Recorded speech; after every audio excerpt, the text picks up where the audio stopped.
few of you have already got little notebooks and stuff, so that's good. Because what I was going to say first was that this is going to be a little bit practical. Like in the middle, there's something for you to do.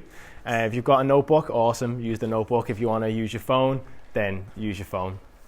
But when we get to that part, like, please do that, because you'll get the most out of everything that way. Okay, so the title of this talk is How to Keep Your New Habits and Stop Starting Over Again. So obviously, whether it's doing something like this, coming to an event and doing a workshop and thinking, oh, that's really cool, I want to start doing that, or eating like the certain things that you're trying out there, or maybe it's just, it comes up, you decide to join the gym, whatever. You can make progress, but sometimes we fall off track. And so that's what we're looking at with this one, how to stop doing that and get out of those cycles. So for those that don't know me, only one person does, two actually, that's cool. I'm Shaun Herr, so it's my job to help people get the results they're looking for in how they look and feel, but then more importantly, how to stay that way. So quick show of hands for me. Put your hand up if you've ever joined a gym or started a diet with the intention to change how you look or feel. So pretty much, yeah, everyone. And so keep your hands up for me. Right, now keep your hands up if you managed to get the result that you were looking for. Okay, so a few gone down. So if you got the result, keep it up. And then last one, keep your hand up if you've still got that same result, as in you've never slid back. Okay, yeah, so everyone's hand goes down there, and that's the whole point. So the first thing to take from that is the fact that you're not alone in doing that. Okay, almost all of us do. I'd be surprised if anyone still had the hand up at that point.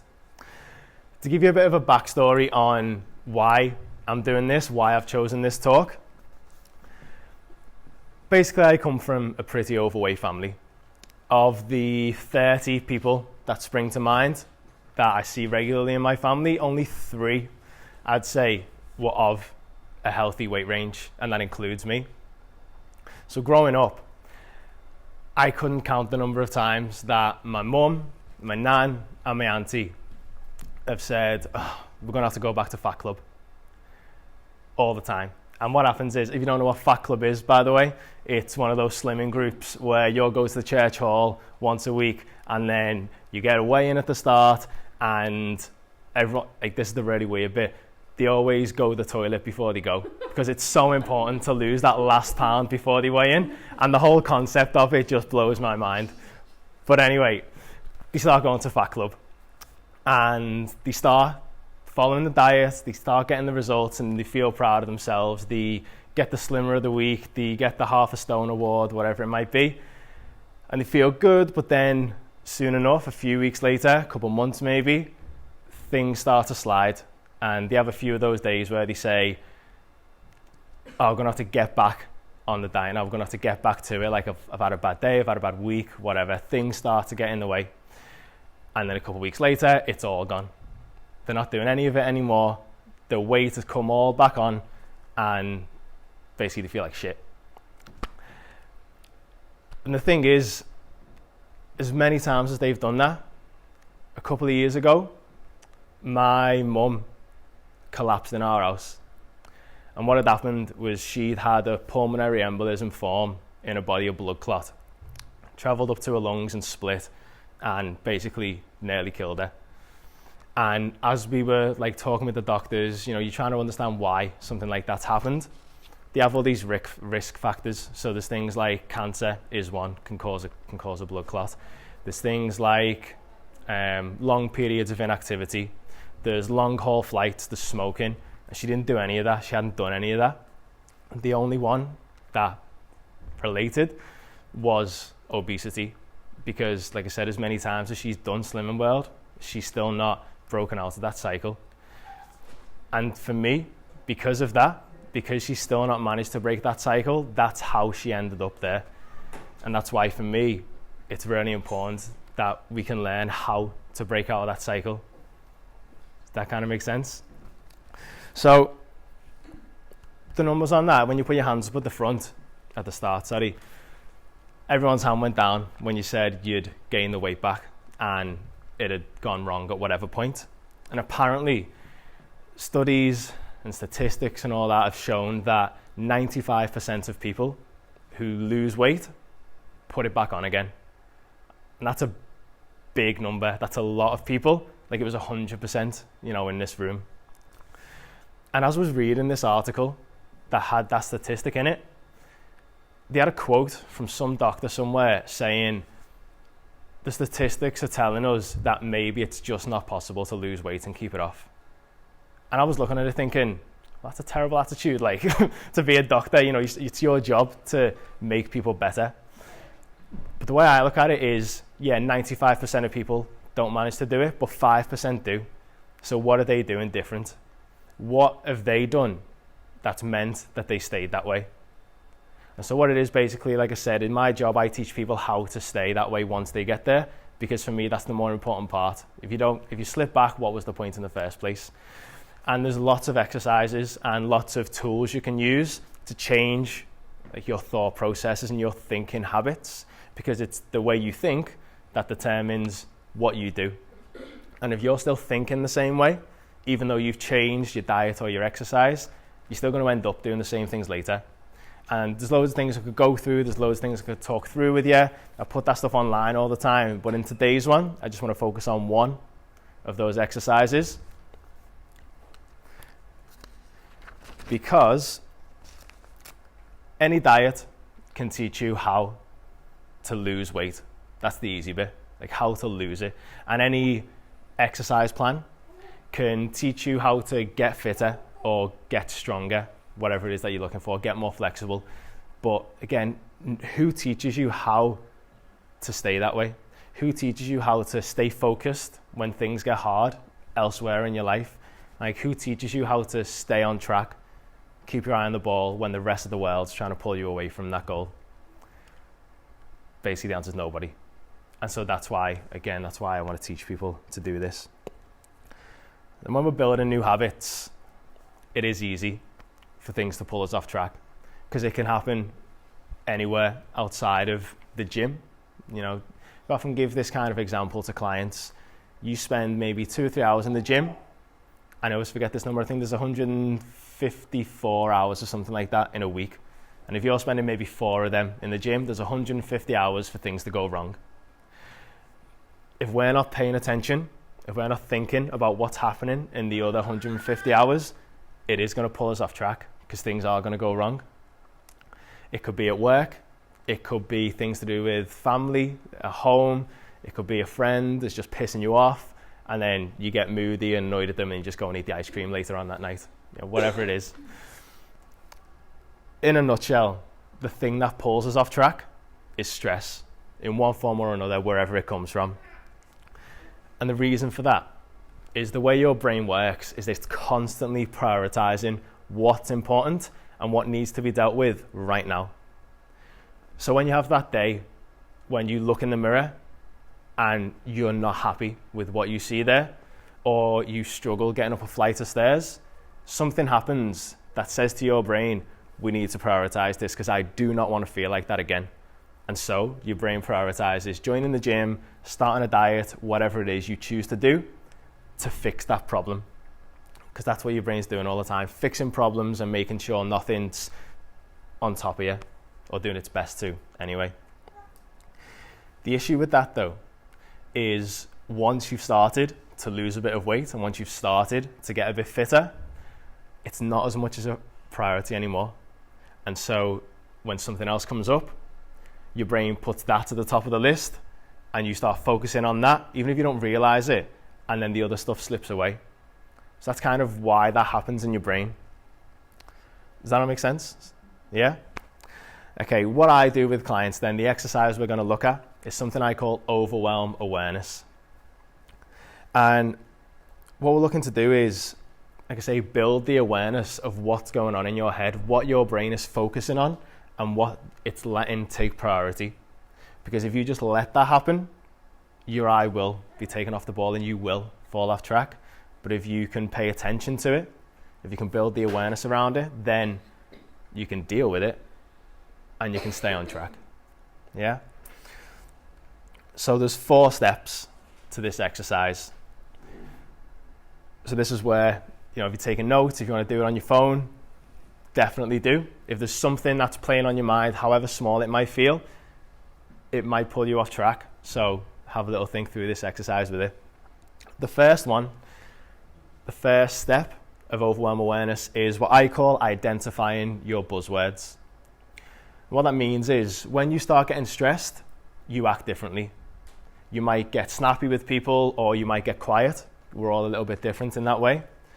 But if someone was to ask you what's going on, like what's up, because they can tell something's wrong, or if you're just generally venting out to someone, you'll say things like, oh, this is just pissing me off, or I'm feeling stressed out about this, or I'm worried about that, or I'm nervous or anxious. We all use different words, and it sometimes depends on the situation. But those kinds of words, like stressed, nervous, anxious, pissed off, overwhelmed, even busy, if you keep saying to people, I'm really busy, then being really busy is all stuff that's going on that's going to take your eye off what you're trying to focus on.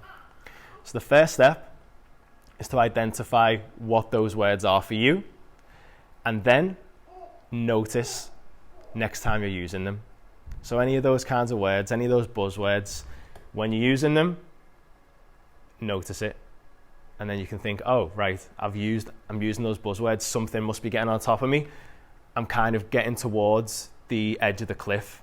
I'm sort of about to fall off track. And then step 2 is identifying the issues. So sometimes someone will ask you what's up, and you just be like, oh, I don't know, I just feel pissed off, say. But then if they ask what with, that's that next step. That's identifying the issue. It could be something broad, because often you just generally feel pissed off with work, or generally pissed off with your partner because they've done something that's doing your head in, whatever it is. So step 1, identify the buzzword. Step 2, identify the issues. So just the sort of overarching problem. And then step 3 is where we really start to dig into it, and this is where it really makes the difference, this exercise. Step 3 is analyzing that issue. So whatever it is that you've picked up in step 2 is going wrong. In step 3, we've got 4 questions to ask yourself, and these are the ones that I really want you to write down and go through. So question 1 is, how bad does this feel on a scale of 1 to 10? It's a pretty simple question. 10 is an absolute nightmare. You're having a mental breakdown, you're having panic attacks, your days are all just going to hell because you don't know what's going on, you don't know how to fix things. So whatever it is for you, scale of 1 to 10, and write that number down. All got that, yeah? Okay, so question 2 is to ask yourself, why is it not a 10? So hopefully it's not a 10. And what I want you to think about with this one is, what else would have to go wrong? What else would have to start going wrong, or would have to mess up for it to get that little bit worse and become a 10 out of 10 in how bad it feels? And if it already feels like a 10, what else could possibly go wrong that would make it an 11?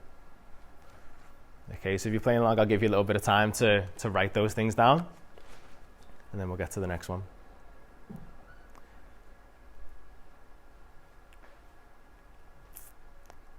So we're going to have a few little breaks like this in this bit to give you some time to write things down. Like I said, I just want you to go through it for yourself. Okay, cool. So what we're looking at that one, in that question 2, we're basically looking at what's going right. So what you've still got control of. Because often when things do start to feel overwhelming, it can feel like everything's absolutely gone out the window. But by asking yourself this question, you're reminding yourself, sort of indirectly, that something is still okay. And it's really important to remember that. No matter how bad it feels, something is usually still going okay. You've still got something under control.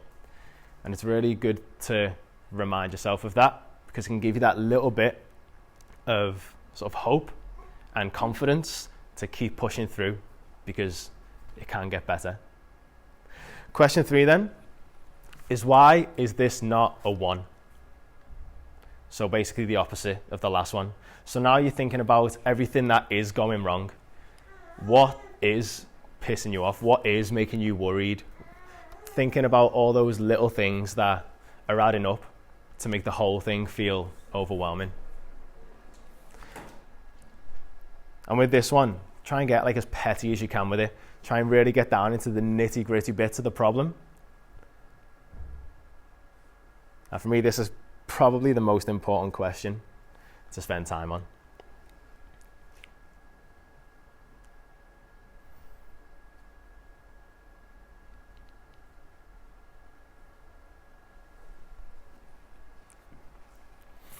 Okay, cool. So like I said, yeah, this question is looking at the things that are all adding up, all the little things that are coming together to make it feel like an 8 or a 9 or whatever score you gave. Question 4 then is, what would it take to bring your score down by just 1 point? So say, for example, you gave a score of 8. What would it take to bring that score down by just 1 to a 7? And if you're kind of struggling to know like which things specifically would make it go from an 8 to a 7, it doesn't have to be this is the exact one that would make it come from an 8 to a 7. It can be anything. Because if you look back at question 3, you've basically just given yourself the answers to question 4. Because in question 3, you wrote down all the little things that were going on, that were going wrong, that felt bad. And so in question 4, all you need to do is pick out 1 or 2 of those things, and that would bring the score down because there'd be less of those things going wrong.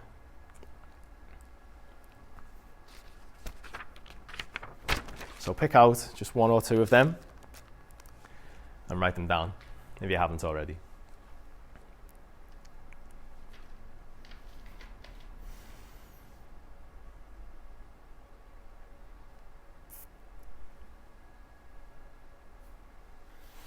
Okay, so that's step 3.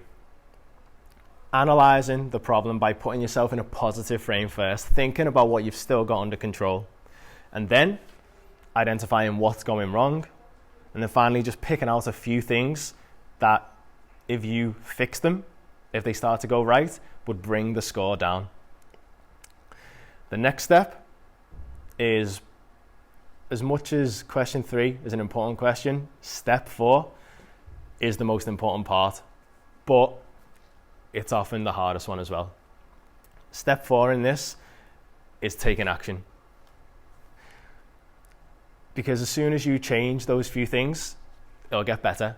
The score will come down, it'll feel less stressful, it'll feel less overwhelming. And the only way to do that is literally to do it. There's no kind of trick for taking action on things. You can think things through as much as you like, and you can think things through and use different tools and work through these worksheets. But if you don't do anything about it, it's not going to go anywhere. Breaking it down might make it feel better, but the problem, like I say, isn't going anywhere if you don't do anything about it. You know, say for example, the problem might be you've got some housework that needs doing, like a wall needs plastering or something, and you just keep putting it off, but it's kind of doing your head in the back of your mind. If you don't call the plasterer, the wall's never going to get plastered. You know, like these are things that people do come up with in sessions. You know, we're in the gym, we're working on squats or whatever, but they can't follow the nutrition because that's always playing on the head. So like I say, it doesn't have to seem related. It could be anything. And with taking action, the best thing that you can do, the best thing you can take from this talk is to do something about it today, no matter how small it is. Like I said, if it's trying to get a wall plastered in the house, going on Google or Facebook and typing in who does plastering in Liverpool, that's taking action. And as soon as you start taking action, that's the only thing that's going to get us results. And then seeing results starts to build momentum, because when we see the results, that gives us motivation to keep going. And if you do that, the score will start to come down. And when the score comes down, it might drop from an 8 to a 7. And then at that point, you pick out another couple of things from that question 3 we looked at, and then you fix those as well. And the score comes down again. And then you just repeat that until eventually, the score's maybe a 3 or a 4, or maybe it doesn't even bother you to think about anymore. And then what's happened at that point is that you've managed to pull yourself back away from that edge. You've managed to steer your focus back onto what you were trying to work on in the first place. And now that you've done that, you can keep moving forwards. And things are always going to come up. Things are always going to happen, because that's just the way life works. Things are always going to come up to take your eye back off the ball, to try and pull you off track. But if you can use this exercise, if you can work through it and identify what's going wrong, break it down, and then take the action to fix it, like I say, you've pulled yourself back into focus and you can keep moving forwards.